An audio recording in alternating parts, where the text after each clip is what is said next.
agency, but she will come for the closing remarks. So you will also have the chance to hear from her. Thanks of all. I want to thank the organizers of Youth4Capacity, especially the UNFCCC, but also the Ministry of Environment and Energy Security of Italy, as well as the other partners that have joined IRENA in this event, in this capacity building event. Today, we are here, of course, to emphasize the role of young people in accelerating the energy transition, an energy transition that shouldn't be only driven by climate objectives, but also by justice and resilience in the continent, but also in a more broader way in the world. Today there will be different sessions. We are going to start first with some insights from the IRENA I-ACT educators, which will be emphasizing the work that they have been doing. There will be then a workshop session where you will know a bit more about how we are as IRENA training some of our youth leaders that are part of our network. And then, of course, there will be a panel discussion with young people from different countries and also different regions, I would say. So 2 hours, very rich in content. We want to ensure that you are going to capture as much as you can in order also to replicate all the knowledge that will be shared within your communities. And of course, this will be only one of the main events and initiatives that we have been activating as part of the Youth4Capacity. So you will continue to hear about IRENA and also the other partners involved, such as Rest for Africa, the UN University, and some others in the coming years. This is our hope.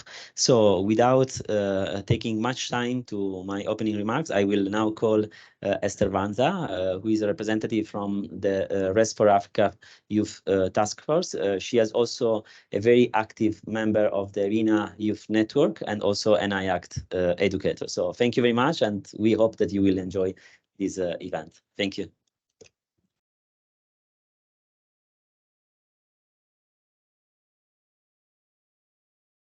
Thank you so much, Ricardo, for those warm and good remarks. My name is Esther Vanza. I'm a young renewable energy professional, currently working at Equity Group Foundation as the financing access to clean energy. And I'm also a member of the IRENA Youth and a member of the Rest for Africa Advisory Board, and also a member of the SDG7 Youth Constituency. I'll just read the speech on behalf of the Rest for Africa Foundation as one of the partners in the Youth4Capacity program. And for those who don't know about Rest for Africa is a foundation that works in support of Africa's just energy transition in order to achieve the SDG7. It functions as a bridge between Europe and Africa, gathering a network of members from all over the clean energy sector from both continents and high-level international partnership to ensure constant dialogue between the most relevant energy stakeholders willing to mobilize investments in clean energy technologies. So in May 2022, the foundation formed a board that is made up of representatives from different organizations, and the board meets twice a year. It further formed a youth task force that is also made up of youth representatives from different organizations and who are experts in the energy sector. And I know some of the members of the task force are in this room, and they're also going to share their views, their ideas on the work they have been doing with the Rest for Africa. So during the third advisory meeting, which happened in June 2023 at the UNDP Center in Rome, the board joined the foundation to discuss and launched the 2023 flagship publication entitled Africa's Energy Future is Renewable. In this flagship, the Youth Task Force and the board provide statements on key priorities of action. That is for the foundation to when it's taking its strategic direction, and also what the foundation should take to COP28. And in this flagship, the board and the task force highlights the key areas of the key priority areas of action as follows. 1. Renewable energy alongside energy efficiency should be at the center of the transition to overcome Africa's energy challenges. The second one is inclusivity of everyone is crucial.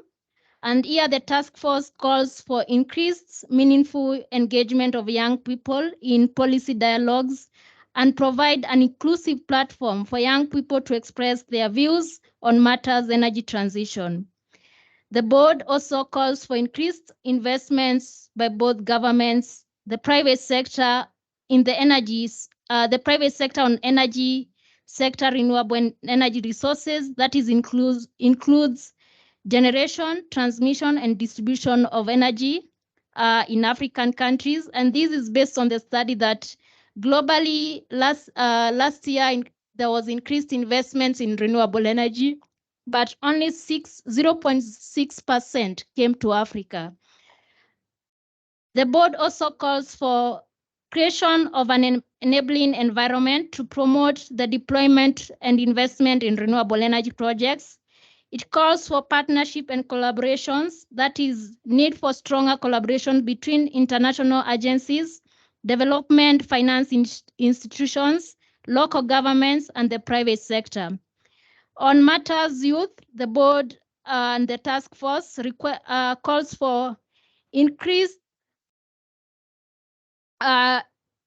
capacity building projects for the young people. And this is based on the study that has been conducted by IRENA, that projects that by 2030, there will be around 85 million energy-related jobs requiring extensive skilling and workforce development. And this shows the urgency for more capacity building programs for young people. The clean energy transition will require a workforce with a mix of technical, regulatory, financial, economic, and social skills to deliver Africa trainings and knowledge sharing with tailor-made programs. Business and soft skills, mentorship and incubation programs are most cost-effective ways to ensure that young people are well equipped to lead clean energy transition. And all stakeholders have a role to play in this. That is equipping young people with the right skills to be able to take lead in the energy transition. And in conclusion, the publication calls on all stakeholders to join forces, take individual and collective action, and promote renewable energy sources are a critical component of sustainable future. That's all from the publication. If you want to learn more about the publication, it's available in the Rest for Africa website. And I look forward to an interactive session where we learn more about what we have been doing as young people, especially on the IRENA Action for Climate Toolkit, just to build the capacity of young people on ways to take lead in energy transition. And in this regard, I want to welcome Esther Githenji to tell us more about the toolkit. Welcome.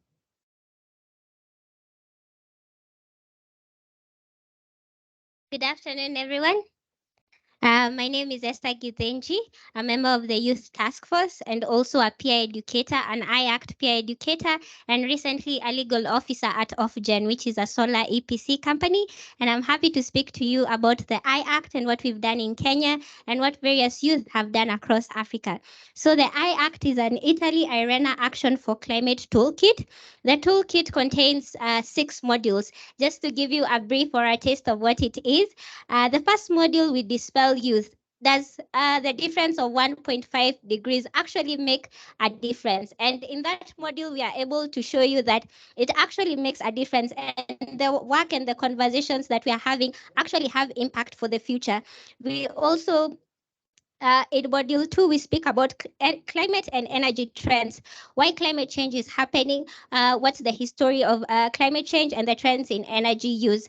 We also look at module 3 on renewable energy for climate action, which is my favorite because we then discuss what's the difference between mitigation and adaptation. I'm sure in these conversations you've been able to see that maybe those terms are used interchangeably, but adaptation is how we adapt to climate change, and mitigation measures that we use to end acts that lead to climate change. So there are those two differences we discuss in module 2. My best is on policy. As I said, I'm in the legal field, and we discuss on policies of enabling energy transition, a holistic approach in terms of global enactment of energy action and energy transition. We also look at youth voices, how youth have been included in the development of the NDCs. UNICEF also contributed to this study in sharing of how children and youth have been included in these NDCs. And we were able to see the percentage that youth have been mentioned or have been included in these NDCs, which is very important. In module 2, we look at energy for development. So these SDG goals, they did not start here. They started in 2000. Probably most of you do not know that, but they started in 2000 as millennial goals. But at that point, they did not mention renewable energy. But now, when they were developed, we have now the 2030 SDG 7 goals, which are 17 of them. We are able to see climate change and we are able to see renewable energy. And in that module, we are able to see how the two relate, climate change and climate action, the SDG 7 and the SDG 13. We also look at productive use of energy, how you use energy in cooking, agriculture, health, education, employment. We also look at the energy compact. Countries have made commitments into energy transition. So we want to look into a way, can youth ourselves also have youth compact? We also look at just transition in module 5, which Esther Wanza presents very beautifully and very passionately, on inclusivity of all groups, women, youth, disabled, workers. We look at intergenerational equity. We look at the rights of the future generation, which is us and our children. We look at guiding principles that have been given by the International Labour Organization as we transit to make sure the workforce is very adequate. Then we look at youth-led actions. As a youth from any sector, you can be able to get involved. If you can be a leader, you can be an advocate, you can be an educator, you can be an activist, you can be an entrepreneur, you can be an innovator, a professional like me, you can be an auditor. So there's quite a wide space of youth to get engaged. In the room, I know I can see a number of entrepreneurs. Esther Wanza is an entrepreneur in clean cooking. In one of the modules in IRENA, as we showcase youth innovations, we also showcase Nora Magero, who is also here. She has a Drop Access, which is a vaccine cool box powered by solar. We have Martin, who will be speaking in the panel later, who does solar home systems, financing model for it. So youth are able to do everything. Wherever space you're, if you're an innovator, if you're a professional like myself, you can enter into the energy space. And looking at the room, I see quite a number of youth in the energy space. So you're much welcome to participate and also indulge in this iAct toolkit, which gives you the tools to actually engage in these conversations and have a meaningful voice. So just to state on what so far has been done, in Kenya, we did do an online, and we will be planning to do a physical. So we had over 100 people register and 60 participants. It went very well. And getting out of the survey that we shared later, people said that it was actually very helpful, that it's skills and knowledge that they could use. The feedback is that we should organize for more events, and people will be interested to actually participate physically.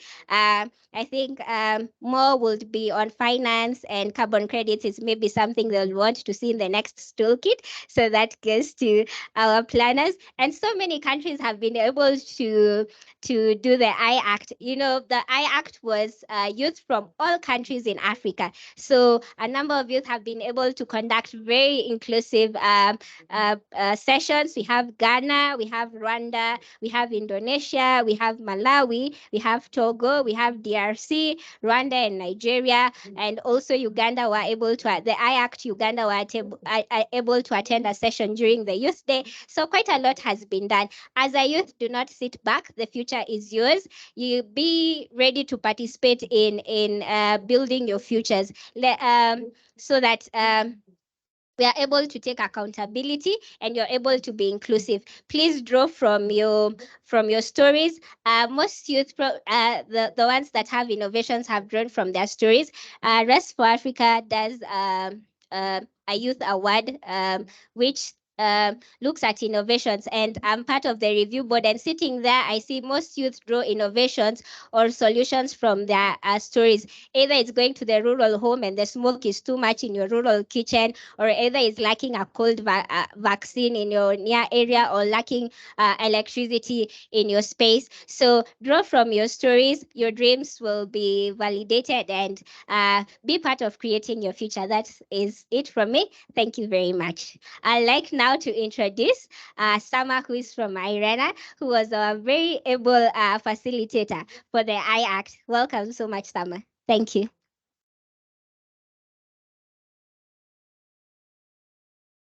Thank you very much, Esther. Can you hear me? Is this working? Okay. Could we get the slides on the screen, please? Okay, so thank you, Esther. I think we just had a great introduction to I Act. And so next we're going to have an I Act taster workshop. And so this will be a mini workshop using some of the content from the toolkit, but it's also going to be an opportunity for you to discuss with each other. I think so far in a lot of these sessions, there's been a lot of listening and hearing from people who are the proclaimed experts on these topics, but all of you here as youth have something to contribute as well. And so we're going to have an opportunity for you to discuss amongst yourselves some key issues relating to accelerating the energy transition. But before that, I just want you to bear with me for maybe 5 minutes, and I'm going to do a brief overview of some of the key energy issues from the IAC toolkit. Next slide. So the toolkit has already been introduced by Esther. So this was a partnership, as mentioned, with the Italian government. We trained youth from over 70 countries as peer educators. And right now, these young people are leading workshops in their own countries, in their own communities, using the toolkit. And so the toolkit includes presentation materials. It also includes the talking points, so that a young person is prepared to facilitate the content. And it also includes different workshop breakout activities. And so this is what we're going to do now. Okay, so as Esther mentioned, there are 6 modules. Here are beautiful, very colorful covers. Next slide. Next slide.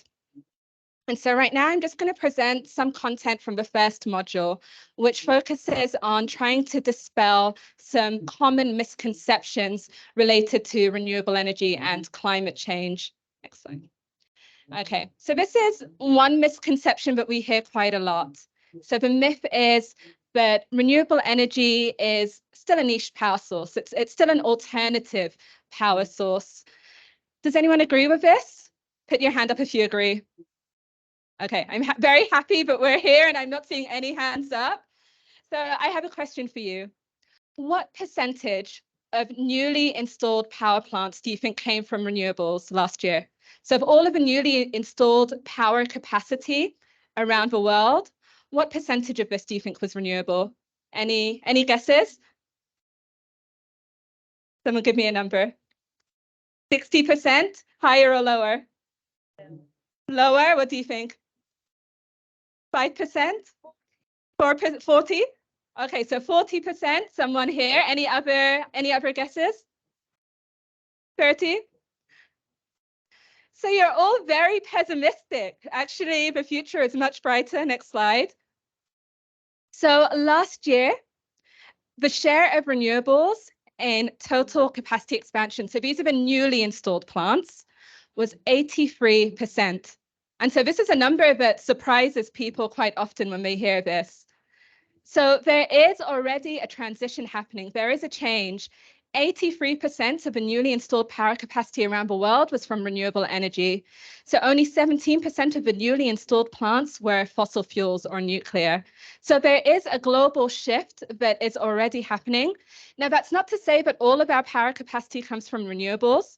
Of course, we have the existing plants that still need to be retired. But when it comes to the new technologies that are being installed, there is a global change that is happening. And actually, we're finding that solar PV and wind are quite often the cheapest source of energy, okay, the cheapest source of power. But of course, many governments, are still subsidizing fossil fuels. Next slide, please. Okay, so quite often when we're talking about energy, people are quite focused on the power sector. If we change what we're doing in the power sector, then the problem is solved. Agree? Disagree? Anyone agree with the statement?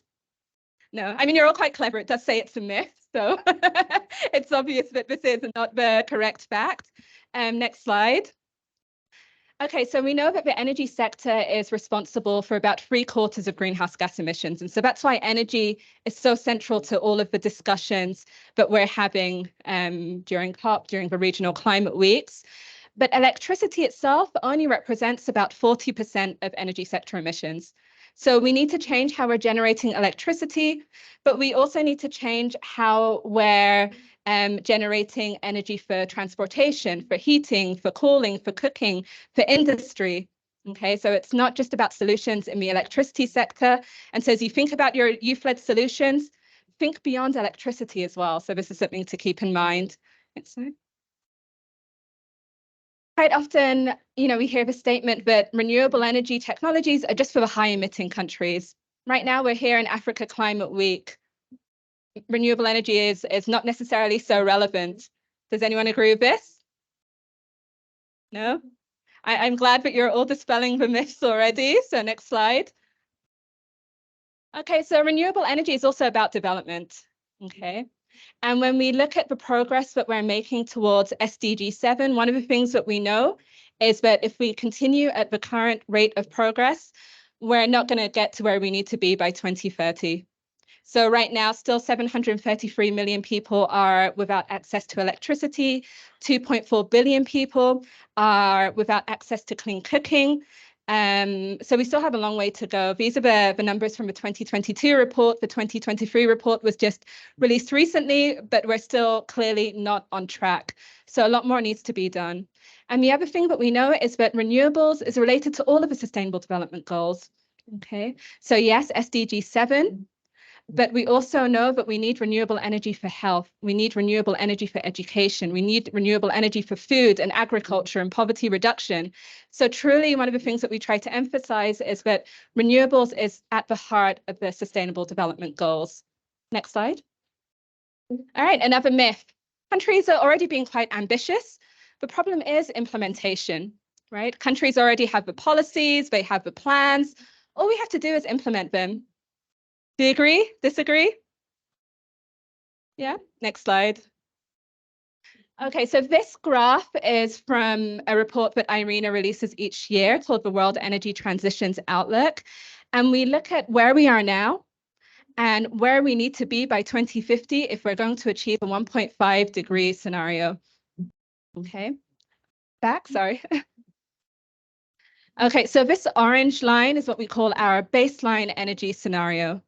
And this is basically where we're going if we don't make any changes to the way that we consume energy. So one of the things that we see is that greenhouse gas emissions are going to continue to increase. This yellow line is what we call our planned energy scenario. So even taking into account all of the proposals, the policies, the plans that countries have put on the table, these are not ambitious enough. All they're going to do is stabilize emissions. So we're not being ambitious enough. Where we need to be is this blue line. So you can see there is a big difference from the direction that we're going in to where we're saying we're going to where we actually need to be. And so one of the things we need to do, especially as young people, I would love to put myself in that category, but I'm not sure I quite fit anymore, but still you as young people need to be calling for this ambition. I know many of you already are, and this is something that needs to continue and to increase. Next slide. Now, this is a misconception that we also hear quite often. Many young people are concerned when it comes to renewable energy. I'm not a scientist. I'm not an engineer. I can't contribute to the renewable energy space. So then they focus their activism, they focus their advocacy on other areas where perhaps they feel more confident. And so one of the things that we try to really reiterate and encourage our young people to realize is, next slide, please, no matter what your background is, no matter what your passions are, no matter what your focus is, all young people have a role to play in the energy transition. And yes, you can be the scientists, you can be the engineers, you can be the people designing and installing renewable energy projects, but we also need the educators. We need the policy experts and the advocates. We need the activists. We need the entrepreneurs and the innovators and the business managers. We need the artists. We need the content creators who are going to show us what this vision for a more sustainable future looks like. We need the communicators who are going to spread this message with others. So all of you have a really important role to play. And so this is what we want to do now for this breakout activity. Now, before I introduce the activity, I'd like to call some of the IACT colleagues, peer educators who are here just up to the stage, because we're going to help facilitate this part of the workshop. So please all come on up. What we're going to ask you to do is in groups, so you can just work with the others at your table. For about 20 minutes or so, we're going to ask you to develop your own proposal for a youth-led energy initiative, okay? And so in this proposal, we want you to think about, first of all, why is this project needed? What is the impact or the difference this project is going to make? What type of project is it? So think about your strengths as people around the table. Is this going to be more of a renewable energy installation? Is it addressing energy efficiency issues? Is it more of an education or training or awareness building activity? Is it an advocacy initiative that you're proposing? So think about what type of initiative it is. We want you to just describe what are some of the main elements of this initiative. Where would it be carried out? Is this a local initiative that you would do in your community, in your educational institution, for example? Is it a global initiative? Is it a purely virtual initiative that anyone could be part of? We want you to think out what type of support would you need? If you're going to make this initiative a reality, if you're going to implement this initiative, what type of support would you need to do this? But then we also want you to think about, maybe support is not always accessible. What can you already do with the resources that you have access to, whether this is the human capital, whether this is the knowledge, whether this is the connections? What elements of this initiative could you already move forward with implementing? Okay. So we're going to ask you to work with your tables. I have a great team of co-facilitators here. I'll allow Howard and Denia to introduce themselves. Thank you, Summer. Good afternoon, ladies and gentlemen.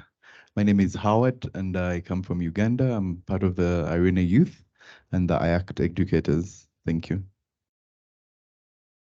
Good afternoon. I'm Denia Nyareluga. I'm come from Mozambique, and I'm also part of this initiative, and I'm also work in the country as a senior climate advisor. Thank you. Thank you. And you've already met Esther and Esther. So they're going to be helping to facilitate. They'll be walking around the room and just checking in on your discussions, but also sharing some ideas from their own experiences and some of the initiatives and activities that they've been involved with in their countries. Okay, so we're going to have about 20 minutes or so to continue this discussion, and then we'll move on to the panel discussion, and we have some great panelists for you afterwards. Okay, so is everything clear? Great, so we'll be coming around, so please go ahead and get started. If you can just walk around and just make sure everyone understands. They're conducting them in. Yeah, so just the tables we're already in, they can just group together. Yeah. I think we can just keep it by table. So whichever table, if you see a table of only a few, then maybe Can you leave the slide with the instructions on the screen? Thank you.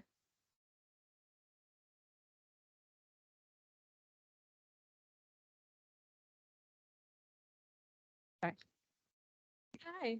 Just 1 minute because we are very Yeah. busy. Only on energy or other issues? This toolkit? From 2, because the event is from 2 to 4, 5, 2 to 4. 2 to 4. Yes, only on renewable energy for 2 to 4. Only on renewable. Yeah, yeah. Okay, take it. Yeah, no problem.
Okay, so you have about 10 more minutes for the discussion. I see lots of very engaged discussions happening around the room.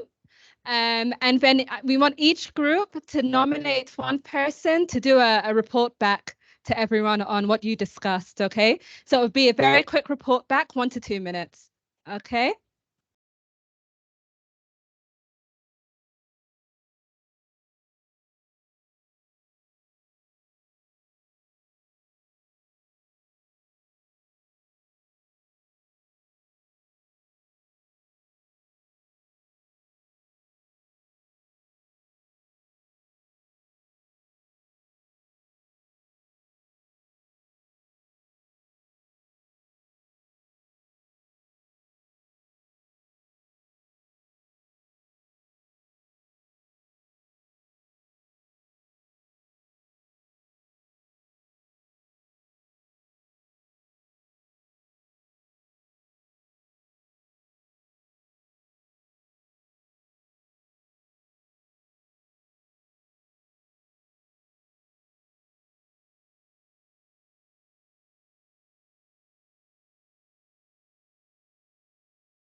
Okay, the 1 minute countdown wrap up. Make sure you have your nominated presenter from your group who is going to share in 1 to 2 minutes what you discussed.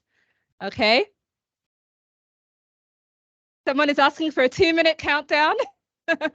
Okay, 2 minutes, and then we have to move.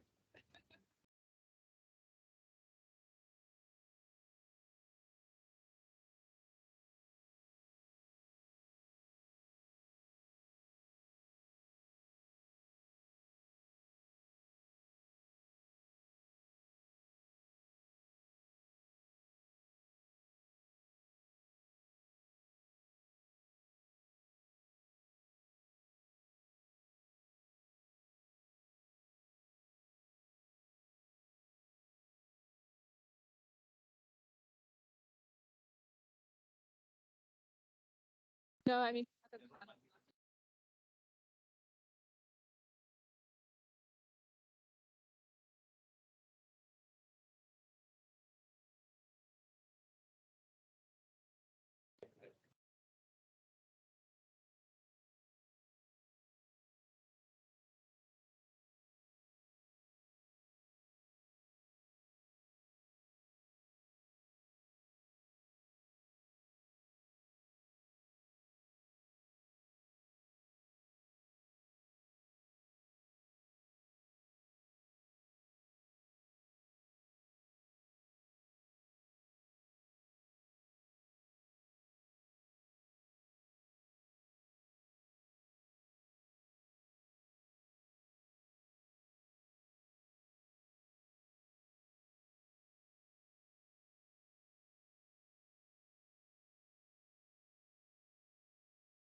Think so.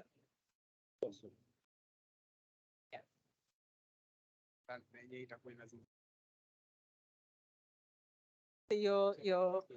We don't need to get the cover of your speaker or whatever. Right?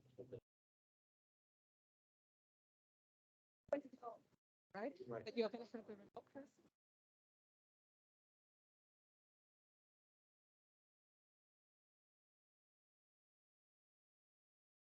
Okay, so I think I was very generous. I gave you even more than the 2 minutes that you requested.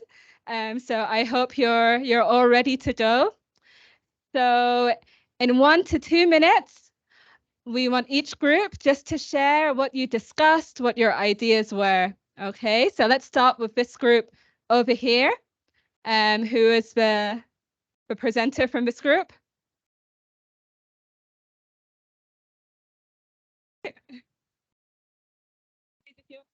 You can even come and. Thank you. Yeah. Watching you. I'm watching you all.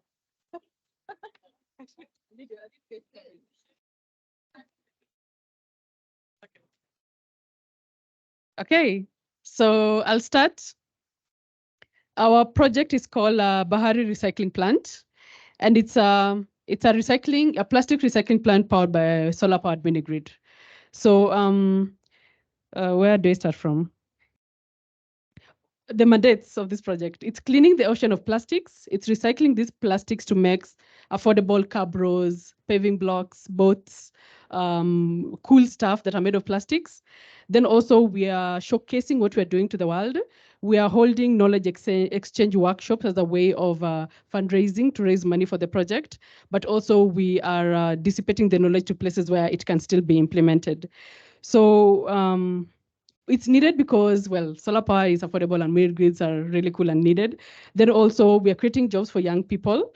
We are introducing circular economy, recycling plastics. We are cleaning the ocean of the plastics. Then also we are providing civic education and cultural exchange by teaching people. All right, so the description of the project is a renewable energy installation recycling plant that creates awareness, advocacy, and cultural exchange.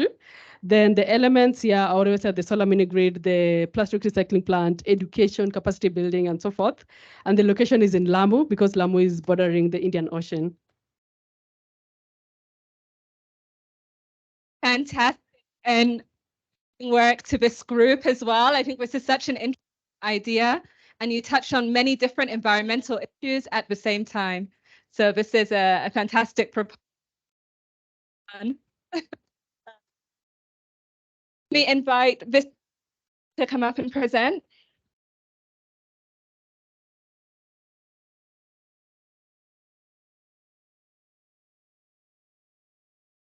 Okay, hi everyone. My name is Emanuela Dorin Kofi from Ghana, and I'm representing, I don't know, table 2 or something. My team members are Hadiza, we have Petronila, and then Maurice. We are all from East Africa and West Africa. So the name of our project was the East West Africa Clean Cooking Drive. So short, the EWA Clean Cooking Drive. And the type of project this is going to be, the type of project this particular drive is going to be dealing with is the energy efficiency one, secondly on education and training, and then advocacy initiative. Now, what's the problem statement? What problem do we want to solve? So the statistics are that globally, about 3.2 million people die from indoor air pollution as a result of cooking. And we all know that in Africa, most of us cook with firewood. And so how do we solve this issue? Because one, it's having health impacts. Secondly, it's also affecting the climate. And thirdly, it's just slowing us down in this whole energy transition. And so basically lack of access to energy, the rapid impact of the lack of access to clean cooking fuels, and lastly, inadequate youth inclusion in the whole energy transition. And so each and every one of us have our projects running in each country and then on the clean cooking energy activities. And so what we are going to do is that basically we are going to be using agricultural waste products to manufacture charcoal briquettes, and also to use sugarcane and pineapple waste to make the biofuel gel and then ethanol gel. That's what the project is about. And we don't want it to just be centered in our countries. We want to look at the collaboration between East Africa and West Africa in promoting this drive. Now, what are the communities we are going to be looking at? So we are going to be looking at the Yobe state in Nigeria. We are going to be looking at the Komenda town in the central region of Ghana. We also have the Tana region in Kenya and then other places in Kenya as well. So basically that our project is about. And what are we going to do? We are going to be educating and training people to be able to understand the impact of clean cooking. We are also going to go into production of these renewable forms of cooking, and we are not going to do it ourselves. We are going to involve the community folks and young people and women to be able to achieve this. And on the last, we are also going to include the same people in distribution and sale, thereby giving them employment, also reducing the health impact of the use of firewood for cooking. And the support we need basically is that we need funding for the plants that are going to be used for the manufacturing. But also what we already have available is that we are depending on agricultural waste. And Africa is known for having, access to lots of agricultural produce. So that is what we already have available. Thank you. Another amazing initiative. And this is something our countries are facing. And I like that you touched on using agricultural residues, because with biofuels, there's always this question of sustainability. And so this idea that you're proposing to make use of the agricultural waste great one, especially in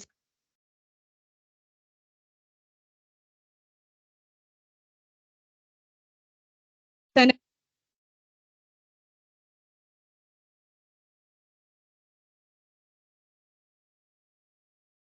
Okay, good day, everyone. My name is Theophilus Opo. I'm from Nigeria. The name of my group here is COVB Team.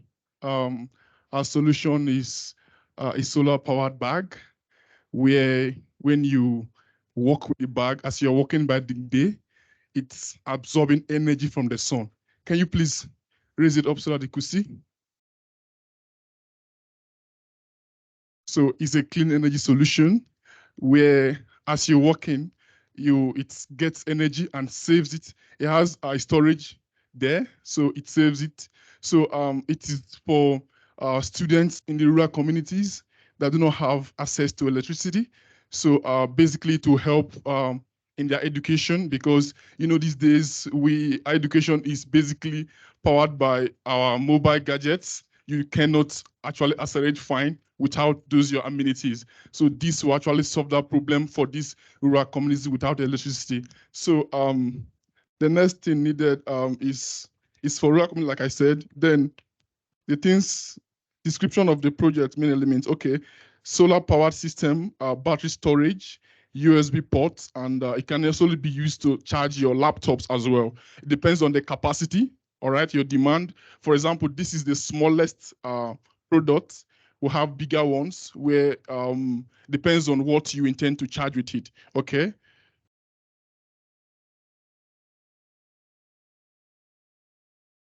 So why is this project needed? Now, it's actually needed for support in these communities that do not have electricity, like I said earlier. So with this, they can actually have access to power, and it will help them in all the sites to actually propagate their academics.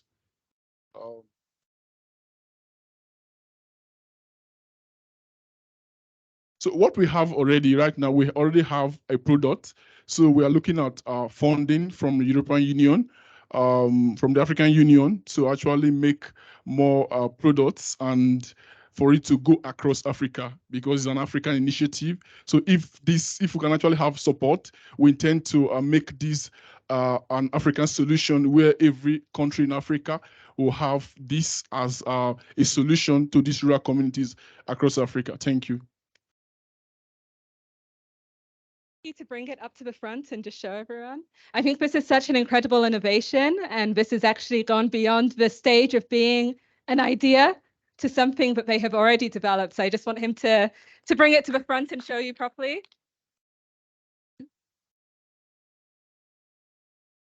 This is amazing and so needed. Well done. Great job to this group. Okay, now I would like to invite this group in the back corner over here.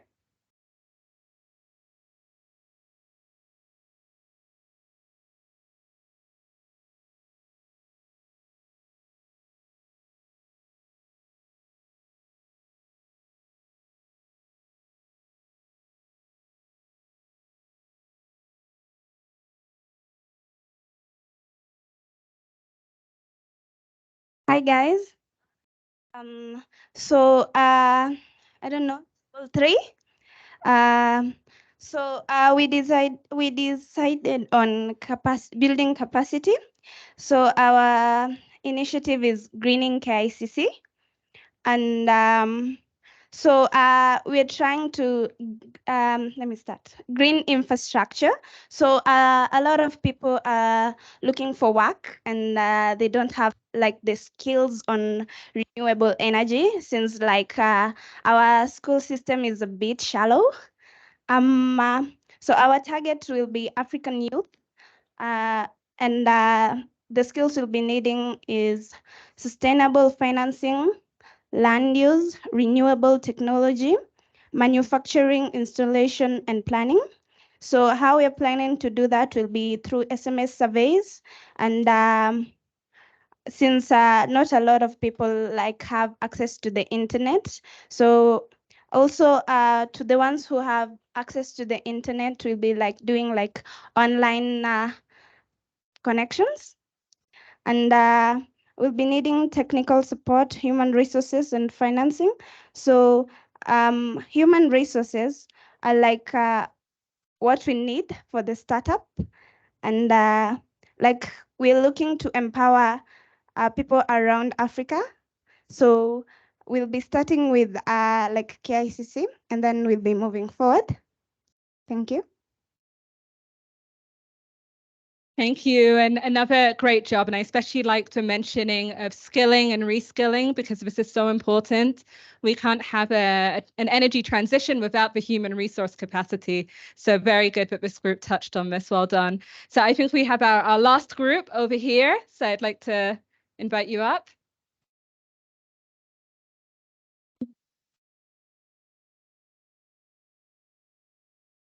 Good afternoon, everyone. My name is Hamza. We're from Group 4, just right there. So our project name was Youth Solar Energy Empowerment Initiative. And why this project is needed, and from the name you can tell it's solar. So why our project will be needed is it will be promoting solar energy, and in particularly northern part of Kenya. We'll be able to reduce greenhouse gas emissions and mitigate the impacts of climate. Also, we'd be able to give electricity to low-income households, as there's a national grid in the northern part of Kenya, but most communities cannot afford electricity. So we'd be able to help low-income households get electricity through this project. And also youth engagement. We'll be able to engage the youth in renewable energy initiatives and also build valuable skills so they can use it in the job market, as Kenya has a huge unemployment rate, but we're working on it. The main elements we'd need for this project is obviously solar panels, training workshops, so we can be able to raise awareness to the community and people on the importance of solar technology and also how to maintain them. Or we'll be able to have site assessment, but that wouldn't be a problem as there's vast land in northern Kenya. It's dry, arable land, and we'll also have to engage the community, like I just said, so we can raise the awareness and let them know about solar energy and tell them about climate impacts in their area. Where it would be carried out, like I've already said, northern Kenya, as it's a very, very hot area. The degrees usually reach around 32 degrees to almost 40 degrees in the summer, but it's usually summer most of the time. The support we need is funding through grants and donorship, sponsors, and also technical expertise from people who are in that industry. And thankfully for this summit, I've personally been able to meet people in the solar energy industry. Also regulatory support, as it's difficult to gain permits and licenses to operate solar farms in Kenya. So yeah, just that, thank you. Thank you. And another great initiative, right? So this one combined energy access with skilling, with awareness raising. And so I just want to have another round of applause to all of you. I think you all did a great job. And this was such a short time. I mean, you had 25 minutes or so to have this discussion, and you were able to come up with these ideas. So imagine what would happen if you went away, you exchanged contact information with the other people in your group, and you continued to have these conversations. Imagine what you could really come up with and develop. So I do encourage you to connect with one another, to keep these conversations going, and to also learn from one another, because as we see, there are many of you here who are already doing incredible projects in your own communities. So there is so much space for you to exchange, to continue building a community together. So I want to encourage you all to do this. So thank you again for the great discussion. Now I would like to hand over to Martin, who's going to be the moderator of the final part of this session. But thank you all again for the great conversation that we just had. A much louder round of applause, please. Yeah, I think that's the youth energy we're talking about. Good afternoon, everyone. I hope you enjoyed the last session where we got to have a feel for what it means to evaluate a problem within a community, come up with a solution, discover ways in which we can actually deliver the solution, right? And think about the various resources that we need in order for us to do so. It's a very key part if we are to actually implement the initiatives that we need in order to accelerate not only the energy transition, but just climate action in general. So I will be leading us into the other part of our event, which is the panel discussion. And the role of the panel discussion is to talk about accelerating the youth-led energy transition and resilience in Africa. So how can young people play a role in accelerating the energy transition and resilience in Africa? What are the various challenges and opportunities that exist? And what is the role of collaboration and partnerships? And what are some of the policies, recommendations that various stakeholders, governments, private sector can take into account as they seek to accelerate the role of youth in the energy transition and resilience across the African continent? So please allow me to introduce our speakers. So first up, we have Hadiza Abdumini. She's a dedicated advocate for sustainable development and a communications team lead for the SDG 7 constituency. She plays a vital role in ensuring effective communication within the constituency and lead the efforts of the SDG 7 constituency. In addition to her work, she's a lawyer and founder of High Law Chambers, a law firm based in Abuja, Nigeria. And she has been a vocal advocate for clean cooking practices in her home state. She's currently pursuing her master's degree in energy and natural resources. Welcome, Hadiza. Next up, we have Christabel Miribidi, a young passionate environmentalist and humanitarian from Zimbabwe. She is the current clerk of the 3rd SADC Youth Parliament, COP28 International Youth Climate Delegate. She's an IACT peer trainer, and she's a Yango delegate as well. She's also an environmental human rights defender and corporate accountability ambassador. Welcome, Christabel. Next up, we have Ali Abdullah Al-Shimari, who is the international assets manager for TAQWA, where he's actively involved in asset managing several utility investments in the Kingdom of Saudi Arabia and Oman. He's also a National Expert Program alumni, and he has developed an integrated approach to the UAE hydrogen strategy. The integrated strategy looks into account the strength points of the UAE energy sector and focuses on future-proofing it to be more sustainable, affordable, and inclusive to meet the growth aspirations of the nation. Thank you so much.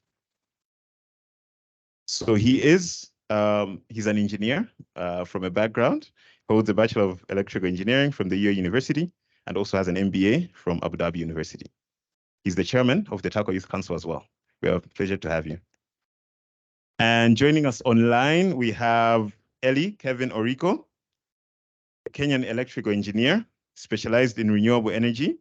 He's the co-founder of Raynow Energy, a Pan-African energy business that bridges the gap between EPCs, financiers, and end clients. He's also a member of the Rest for Africa Youth Task Force, pioneer winner of the Microgrid Academy Young Talent of the Year, and the finalist at the Youth for Climate Call for Solutions 2023. He has been involved in projects that have generated over 50 megawatt power of solar energy plants across sub-Saharan Africa. Do we have Kevin?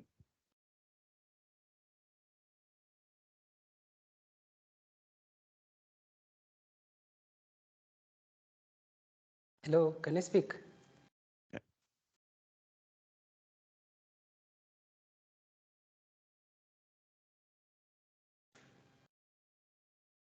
Kevin, there you are.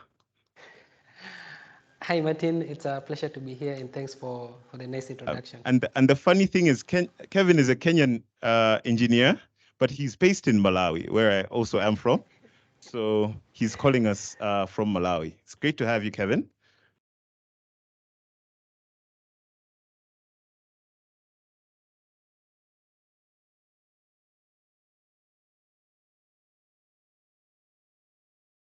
So yeah, last but not least, right? My name is Martin Masia. I'm an energy entrepreneur from Malawi. I run a solar distribution business called Solis Energy, and its goal is to increase access to affordable solar for households and businesses in Malawi. I'm also a member of the Rest for Africa Youth Task Force, where as youth, we advise the Rest for Africa Foundation on how to better include young people in its operations. So it's great to be here, and it's a great relief to see that the room is full. So we're going to dive straight into our discussion. All right. Yeah, so starting us off is Christabel. You are the clerk of the Third SADC Youth Parliament. You deal a lot with young people, right? You have a passion for environment, you have a passion for energy and the energy transition. Can you tell us more? What do you envision as the role of young people in shaping the energy transition? Yeah. No, it's not working. Yeah, it's working now. Okay, try now. Yeah, it's working. Audible? Thank you very much for that question. Well, what I envision as the role of young people in energy transitions and resilience is that young people have the capacity to innovate. As young people, we have this flexible mindset and creative energy that if we harness, we'll be able to make sure that we create sustainable portfolios for our countries. Young people have this capacity to influence policy and decision making. It is us young people who have to take this role to be at the table, decision-making table, to make sure that we influence policies and decisions when they are being made. Young people also have a very important role to play as advocates. We need to advocate for what we want, right? We can't have other people putting in place policies, putting in place laws that we do not align to. So as young people, we have a very important role. That is, we have to advocate for what we want, and that is renewable energy for all. We also have a very important role as young people to educate. As Nelson Mandela once said in a quote, education is the most powerful weapon that we can use to change the world. So as young people, we have a very important role to educate other young people on issues to do with renewable energy. You can see that it's only when we build a of knowledge, it's only when we impart knowledge that people will be better positioned to contribute to renewable energy, to contribute to climate action, because they'll be acting from an informed perspective. And another role that we have as young people that is very important is the role of volunteering in the green space and also influencing behavioral change. Thank you. All right. So why is this important? Why is it critical then that young people play an active role? What do we stand to gain by this happening? Thank you very much for that question. You see, our existence and the existence of future generations entirely depend on us for survival. I would like to repeat a quote that was said by Mary Annas Hegler. She says that climate change is not a great equalizer. Climate change is a great multiplier. What this entails is that it actually takes existing problems that we have. Now it's very important for us as young to come through and make sure that we address this. It's very for us to make sure that we come through and ensure that we have renewable energy being harnessed within our different countries. We are the majority as young people. That is common knowledge. And we have the capacity to change the status quo. I've also noted that the International Labour Organization noted that in 2022, there were 75 million young people who were unemployed. So if we harness renewable energy, according to the study that was done by IRENA, the International Renewable Energy Agency, by 2050, we should have 122 million people employed. This is amazing, isn't it? Because we are actually suffering. A lot of young people are complaining. They finish their tertiary school and they do not have anywhere to be employed. They do not have any sustainable projects that they're actually involved in. But if we do this as young people, if we come together, we will be able to create a sustainable portfolio and have employment. So do you think that enough is being done to highlight the role of young people in the energy transition? Okay. Thank you very much for that question. Well, I feel in as much as we have organizations like IRENA coming through to capacitate us, we had the IAC training on renewable energy and climate action, learning about the policies and all that. And there are also quite a number of organizations that are also advancing the same issues. We still have a long way to go because we as young people, you can realize that in most of the discussions that we've been having here, at Tabo, there were instances whereby we were told, oh no, you cannot access these rooms. That actually entails that we were not being involved on the decision-making table. We were not being involved where the important discussions are actually going on. So that's a gap that we have.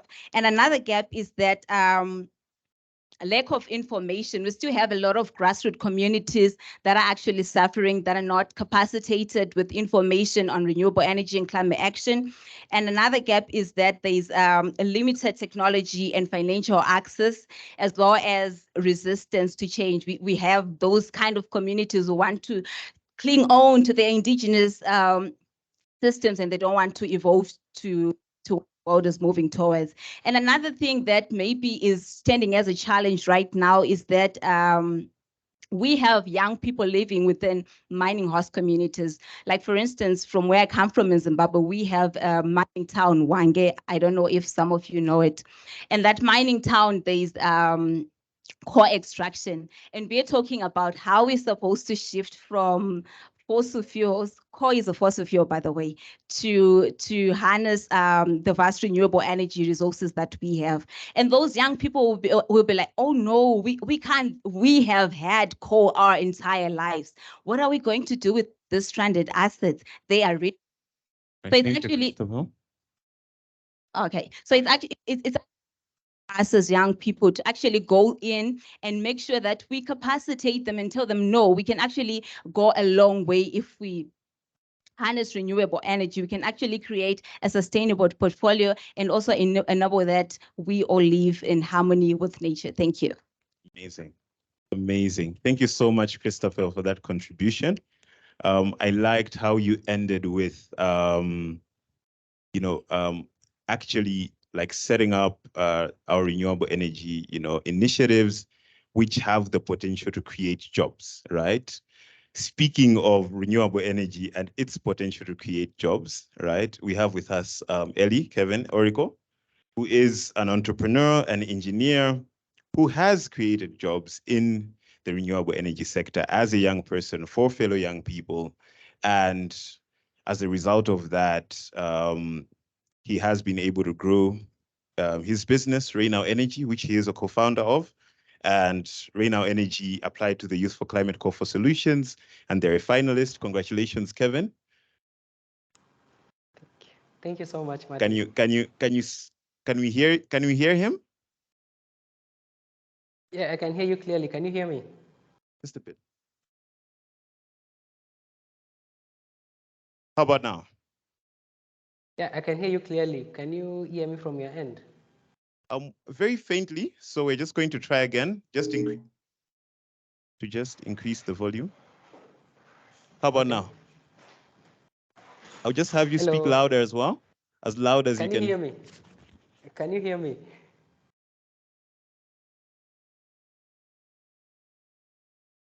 Hello. I hope I'm audible enough. Kindly confirm.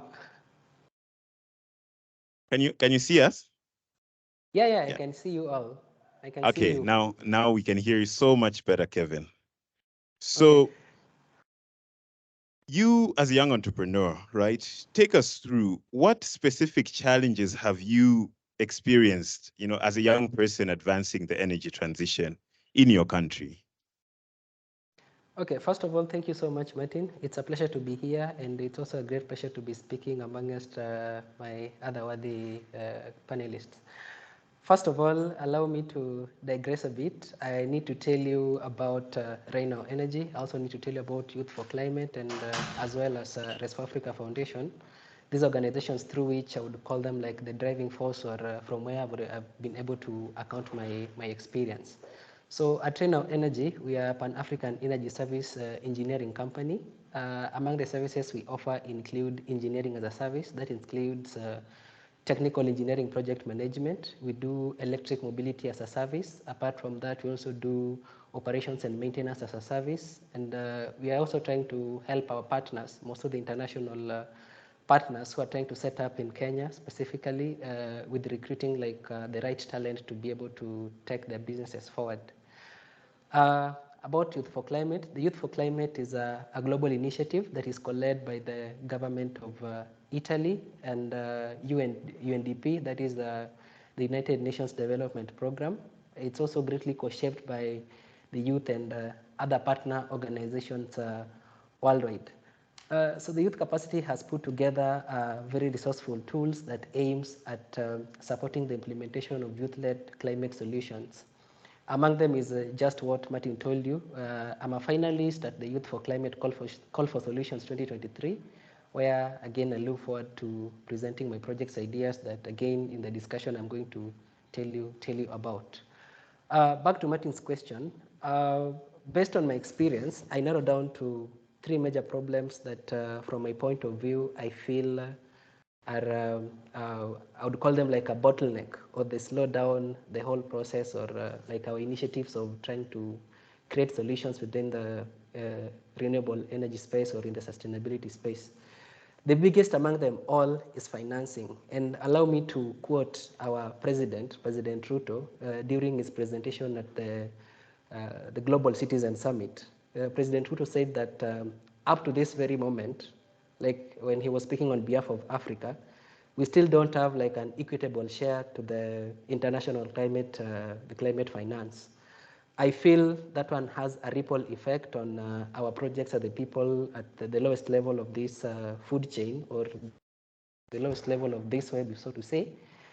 So at the moment, the lack of access to financing has had like detrimental effects, or has slowed down like the adoption of the initiatives that we are trying to put in place to adopt sustainable energy, renewable energy. The other problem I would say is capacity building, and that is, again, it all depends on where you are in this all web. For example, the youth who are currently, like the youth who are graduating, when immediately they step into the market, they need jobs for them to be able to sustain their livelihoods. That being said, I think we're at a point where the industry, that those are businesses, and academia, there's a very big disconnect between the two. The industry is moving faster than academia, and that one means most of the content that we're reading in school is obsolete, or they're not able to assure us of job opportunities, or they're not able to impart the right skills within us. Immediately, we graduate or we get out of school. That being said, I believe there are levels to this skill set.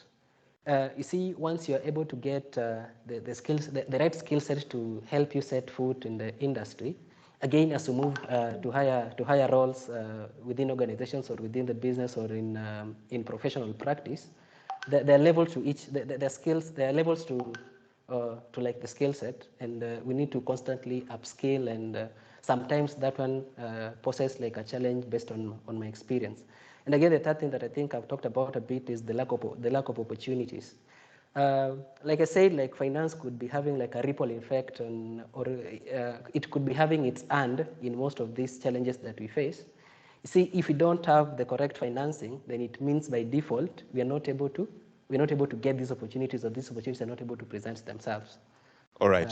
So what is the result of you overcoming these challenges briefly?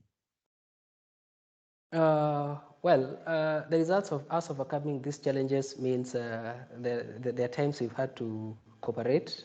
We've had to resort to like cooperation, building collaborations with the international partners. To speak about our experience at Rain Now at the moment, one thing I believe at each and every level, like the problem that you're facing today, tomorrow it might not be the same problem that you're facing. So the outcome of the problems that the challenges that have faced us is that we've been able to adapt.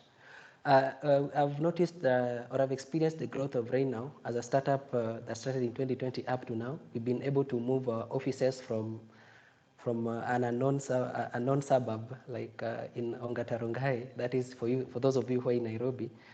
So at the moment, we've set up a business at a very prime location within the Westlands area of Nairobi. I think that is the top business destination when it comes to Nairobi. We've also grown our team, like from us, the co-founders, the three of us, up to now. We have like 5 permanent employees who are full-time.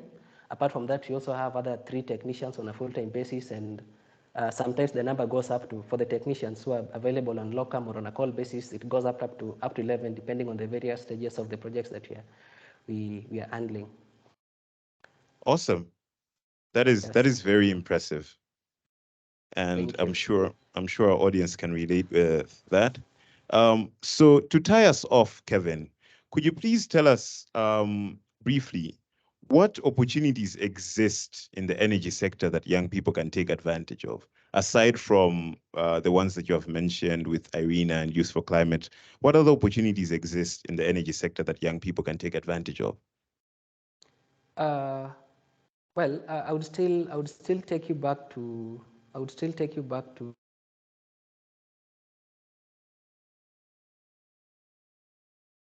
think we lost him.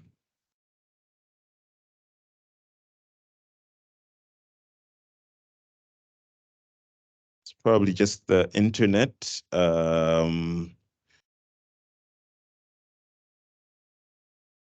gone, right?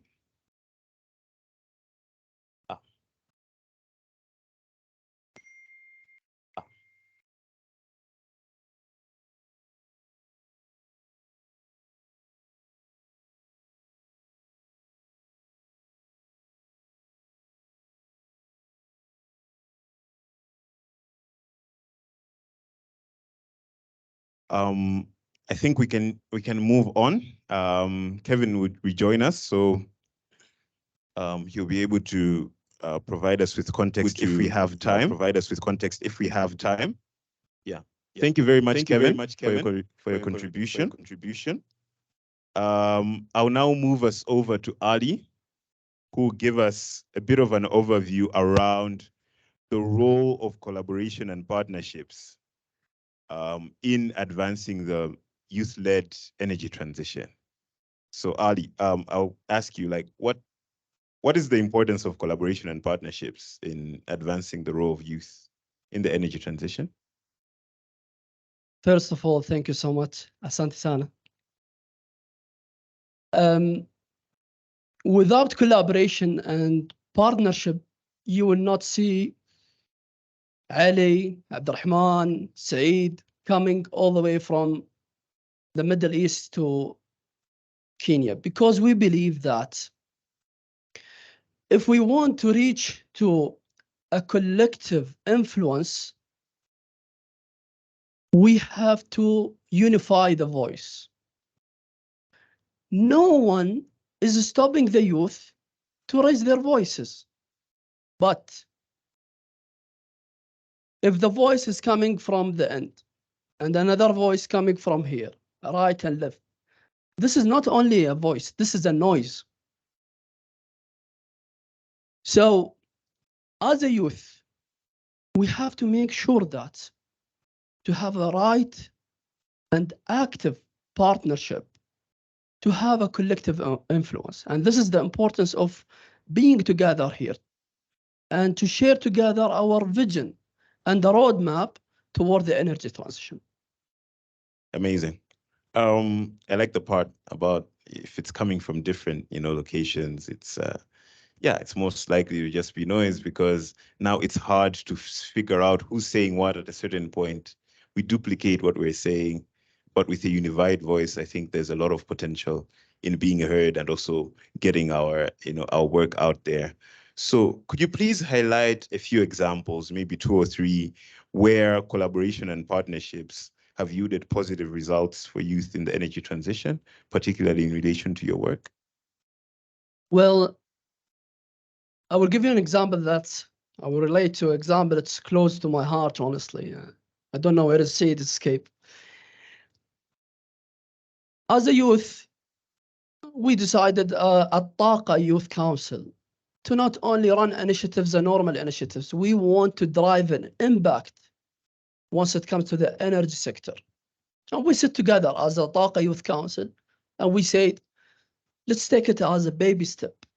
Let's review, first of all, the UAE Energy Transition Index and to see that how can we improve it. The team led by Saeed bin Thalith with the youth from Taqa, and they studied very well, deep dive, what's the key elements in this index. And we found that we cannot change it alone. And we start collaborate with other youth councils in the United Arab Emirates and to have a multiple soft pushes to enhance this and improve this index. Till the end, this successful partnership with other youth councils led to presented to the leadership of this ministry, which is the Minister of Energy in the United Arab Emirates. And it shows that the youth are capable together to enhance, to improve once it comes to the energy sector. If you allow me for another example, we have launched the first Youth Energy Forum in the region, in the MENA region.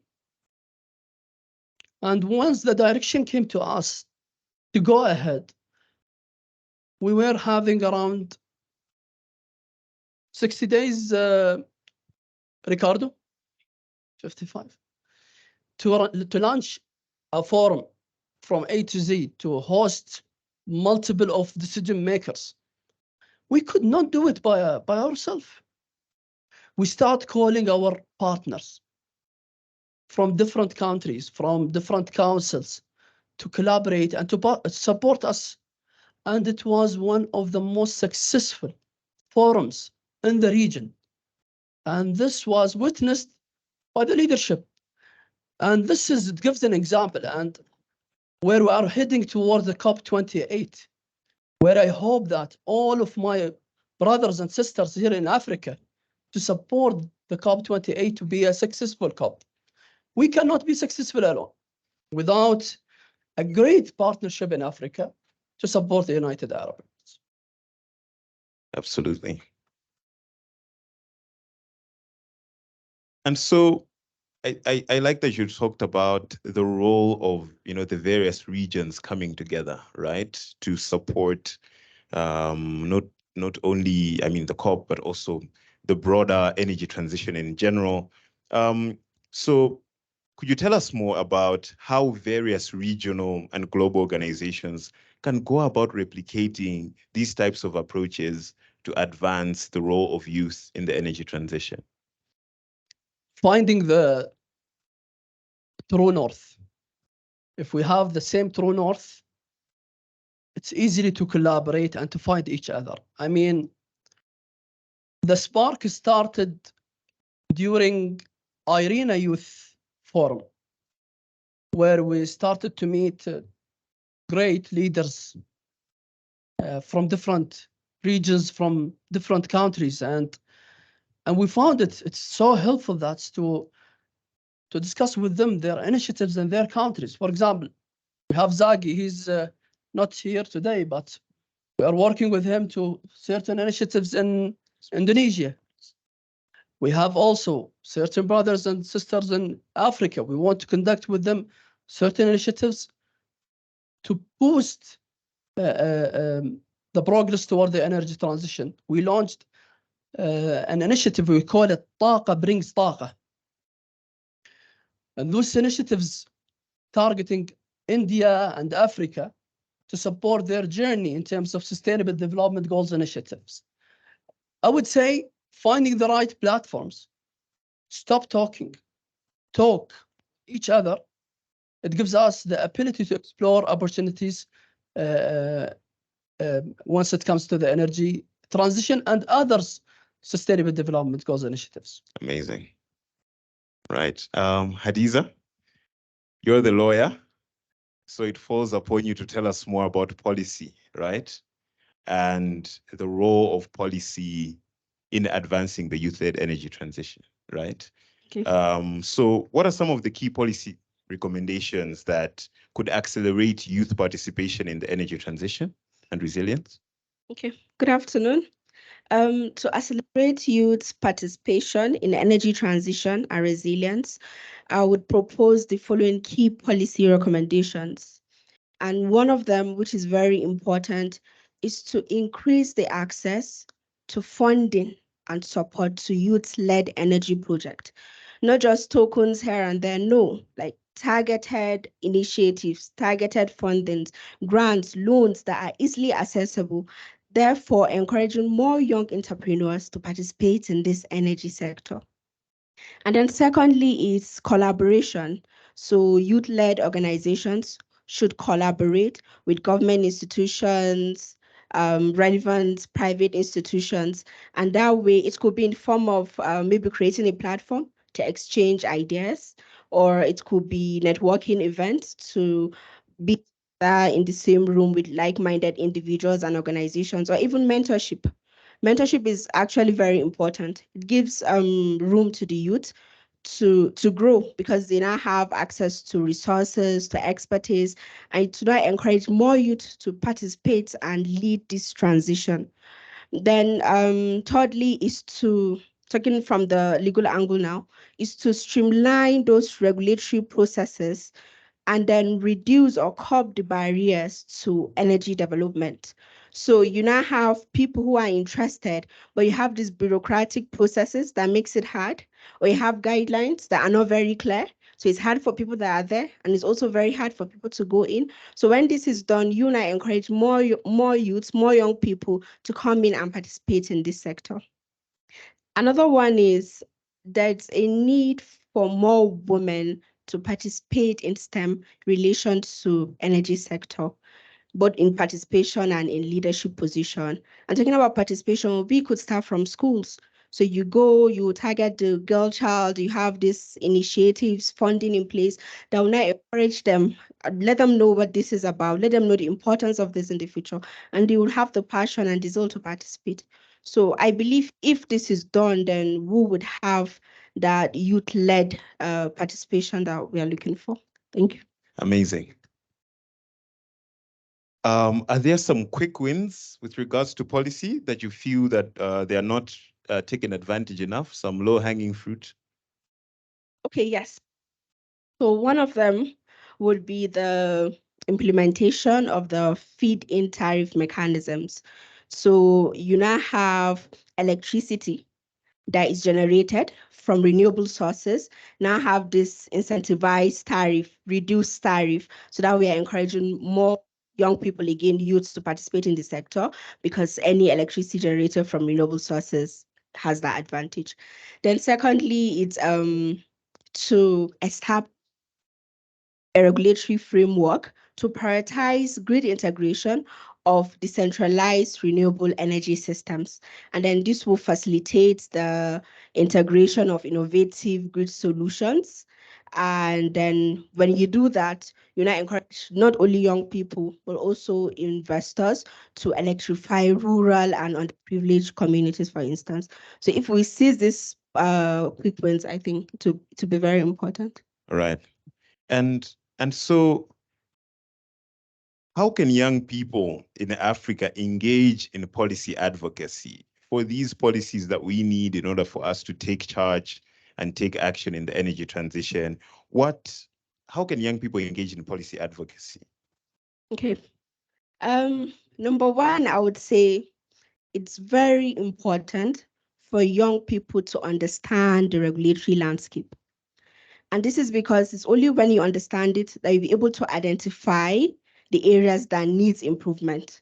So when you're sitting and you're having the collaborations, you know what you are targeting, you know what you want to talk about, and you know where you want the concentration to be. That's one. And then secondly, it's also very important to amplify our voices. Like Ali said, when we speak alone is noise, but when we come together, then there's a voice. So collaboration is very important. Then thirdly, it's for us to utilize social media. It's a very, very great tool. So we use this platform, we create the awareness. That way we invite more youth to participate in the sector. And for those that are into come together and have that strong voice. And then lastly is for us to engage in dialogues with governments and relevant private institutions. And I would say in engaging in this dialogue is very, very important that we go with facts so that when we are having the dialogue, when we are presenting our argument, we're now presenting with facts, things that have happened, and it will allow us to be heard better and for us to be able to lead and deliver our message. All right.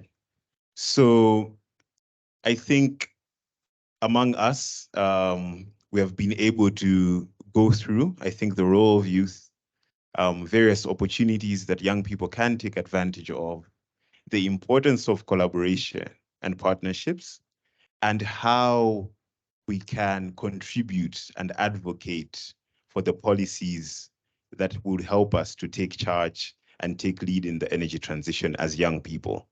Unfortunately, I know everyone is burning with questions, but unfortunately, due to time, it's 4 p.m.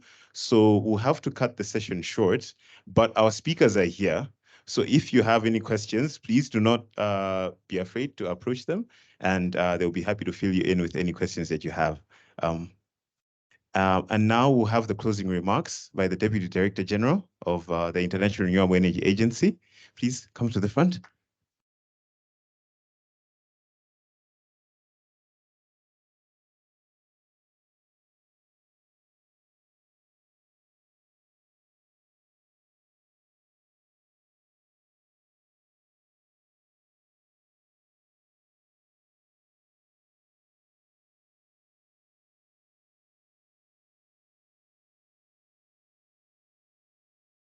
I'm just thinking of how to address all of you. I don't want to call you ladies and gentlemen, so I guess I'll just go with friends. And it's really a pleasure to be here amongst all of you and listen to the discussion that was going on. But also, over the last 2 days, we've had the privilege of listening to a lot of concerns that you raised, a lot of ideas that came through. And I want to say on behalf of Irina that when you're working with a constituency like the youth, which in many ways is a very influential stakeholders group, but it needs platforms. It needs platforms to get their voices heard. It needs frameworks that allow you to come together and to be able to collaborate.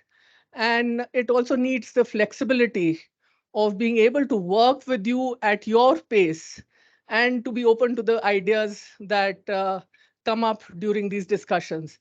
And I'd like to say that at IRENA, we have, when we started work, bringing together the constituency, your constituency together at our youth forum, which was once in a year, we did think that we're doing a good thing by bringing the youth into the conversation on energy transition. But very quickly, we also realized that it's not enough just to have a platform, but we need to also empower you to build your capacities to understand the issues around energy transition. So while you might look at energy transition as something very complex, but when you start breaking it down in pieces and having the right kind of tools for you to understand and educate yourself, then your voices become that much more powerful. And that's really the quest with which Irina is putting up the work around getting you the platforms, getting you the kind of capacity building and education that you can then use to understand the various issues around energy transition. But also now one of the things that we hope that we will be able to build is to also set up a platform we've already set up a platform for young innovators and entrepreneurs, and we hope that we will be able to take that further as we move along. And I think it's also a good time to say that we always look forward to the ideas that you bring on the table, because that helps improve our work. You know, this is for us also a kind of a uncharted territory, where we are looking at all of you as co-creators of the kind of work streams and the work that we want to take forward. So I would really encourage you to work with our focal points at IRENA. I mean, you probably know Ricardo, you know Sama well, but it's an opportunity to co-create the work along with us, and an opportunity to get engaged in the kind of advocacy that we and get your voices heard, which are going to be extremely important for bringing issues that concern you on the table as countries move forward with their energy transition pathways. So I just want to say this, and I hope that the engagement that we have with all of you will only grow stronger with time. Thank you so much.